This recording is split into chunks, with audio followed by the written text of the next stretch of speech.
आपल्या समोर येते टोपीवाली अँकर ऐश्वर्या सहस्त्रबुद्धे.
तू गाणं छान गातेस, तुझी समज खूप छान आहे गाण्यातली, तू गाणं छान इनकॉर्पोरेट करतेस, छान प्रेझेंट करतेस, पण कुठेतरी ना सुराला अजून छान ते जमत नाही, त्यामुळे मजा येत नाही ऐकताना. एवढंच लक्षात ठेव. बाकी सुंदर गातेस, तू एकदम बेस्ट गातेस. All the best. थँक्यू. अजून एक गोष्ट मला सांगायची, हे जे गाणं तू आता परफॉर्म केलंस त्या गाण्यामध्ये इतकी सुंदर अप्रतिम लाइटिंग ज्यांनी केली ते आमचे गुरु, त्यांच्यासाठी आपण जोरदार टाळ्या वाजवूया. ऐश्वर्या, चांगलं झालं, मला आवडलं गाणं तुझं. आणि आता स्वप्नील दादा म्हणाला तसं तू अतिशय समजून गातेस गाणं. म्हणजे मला वाटतं आत्ता जितके मी परफॉर्मन्सेस ऐकत आलेलो आहे त्याच्यामध्ये खूप समजून गाणं गाणारी ना तू खूप कमी लोक आहेत, त्याच्यापैकी तू एक आहेस असं मला वाटतं. थँक्यू.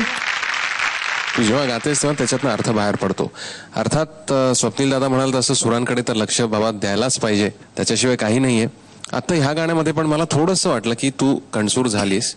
पुढच्या परफॉर्मन्स मध्ये तू सुधारशील, मला माहिती आहे. Okay, all the best. Thank you. Aishwarya, तू नेहमीच खूप छान गातेस आणि आजही तितकीच छान गायलीस. तर बघूया आपण की तू सेफ झोन मध्ये आहेस की डेंजर झोन मध्ये.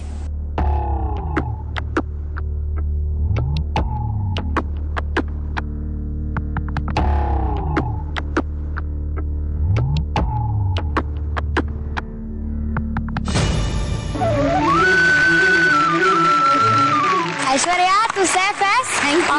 थँक्यू. अभिनंदन.